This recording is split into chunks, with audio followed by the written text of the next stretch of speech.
اعوذ باللہ من الشیطان الرجیم، بسم اللہ الرحمن الرحیم۔ آج کی اس ویڈیو میں ہم حضرت عیسیٰ علیہ السلام کی معجزاتی پیدائش کے پورے واقعے پر تفصیل سے بات کریں گے۔ یہ واقعہ قرآن کریم میں بیان ہوا ہے اور آج ہم اسی کے مطابق مکمل ترتیب کے ساتھ اسے سنیں گے۔ حضرت مریم بنت عمران اللہ کی بندگی کرنے والی پاکیزہ، عبادت گزار اور نیک ترین عورتوں میں سے تھی۔ اللہ نے انہیں اپنی عبادت اور پاکیزگی کے لیے چن لیا تھا۔ وہ اپنی قوم سے الگ ہو کر عبادت میں مشغول رہتی تھی۔ ایک دن حضرت مریم علیہ السلام قضائے حاجت اور خلوت کے لیے مشرق کی جانب ایک جگہ کی طرف گئیں، جہاں انہوں نے پردہ کر لیا، یعنی ایک ایسی جگہ اختیار کی جہاں کوئی انسان انہیں نہ دیکھ سکے۔ اسی دوران اللہ کے فرشتے حضرت جبرائیل علیہ السلام انسانی شکل میں ان کے سامنے نمودار ہوئے۔ حضرت مریم علیہ السلام ڈر گئیں اور فوراً کہا، میں تجھ سے رحمان کی پناہ مانگتی ہوں اگر تو خوف رکھنے والا ہے۔ جبرائیل علیہ السلام نے فرمایا، میں کوئی عام انسان نہیں، میں تو تیرے رب کا بھیجا ہوا فرشتہ ہوں۔ میں آیا ہوں کہ تجھے ایک پاکیزہ بیٹے کی خوشخبری دوں۔ یہ سن کر مریم علیہ السلام حیران رہ گئیں اور عرض کیا، مجھے کیسے بچہ ہو سکتا ہے؟ مجھے تو آج تک کسی مرد نے چھوا بھی نہیں۔ فرشتے نے جواب دیا، ایسا ہی ہوگا۔ تیرے رب نے فرمایا ہے، یہ میرے لیے آسان ہے اور ہم اسے لوگوں کے لیے نشانی بنائیں گے۔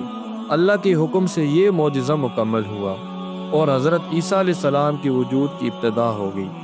وقت گزرا، حمل بڑھتا گیا اور جب درس زا شروع ہوا تو مریم علیہ السلام شدید تکلیف میں کھجور کے ایک خوش درخت کے نیچے جا بیٹھی۔ اس مشکل گھڑی میں انہیں غم اور تنہائی نے گھیر لیا، مگر اللہ کی رحمت ان کے ساتھ تھی۔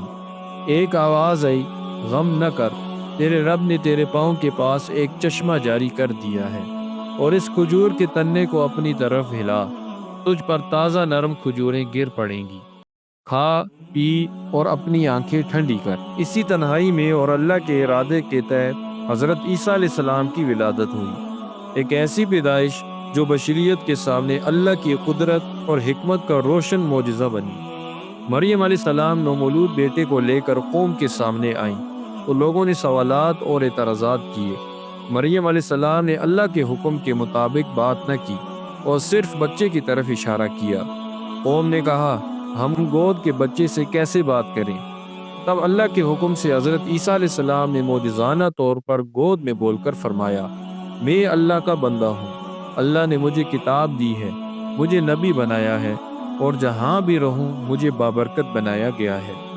مجھے نماز اور زکوٰۃ کی وصیت کی گئی ہے اور میں اپنی ماں کا فرمانبردار ہوں۔ یہ وہ عظیم لمحہ تھا جب اللہ نے اپنی قدرت اور نشانی کو سب کے سامنے واضح کر دیا اور حضرت عیسیٰ علیہ السلام کی پیدائش اللہ کی بے پناہ قدرت اور رحمت کی زندہ دلیل بن گئی۔ یہ واقعہ اس بات کی روشن دلیل ہے کہ اللہ جب ارادہ فرماتا ہے تو صرف کہتا ہے ہو جا اور وہ ہو جاتا ہے۔ حضرت عیسیٰ علیہ السلام کی پیدائش اللہ کی قدرت، رحمت اور نشانیوں میں سے ایک عظیم ترین نشانی ہے۔ امید ہے کہ آج کی اس ویڈیو میں آپ کو پورا واقعہ واضح اور مکمل سمجھ آیا ہوگا۔ اگر ویڈیو پسند آئے تو لائک ضرور کریں، اپنے دوستوں کے ساتھ شیئر کریں اور ایسے ہی مزید ایمان فروز واقعات جاننے کے لیے ہمارے چینل کو سبسکرائب کرنا نہ بھولیں۔ جزاکم اللہ خیرا۔ السلام علیکم ورحمۃ اللہ وبرکاتہ۔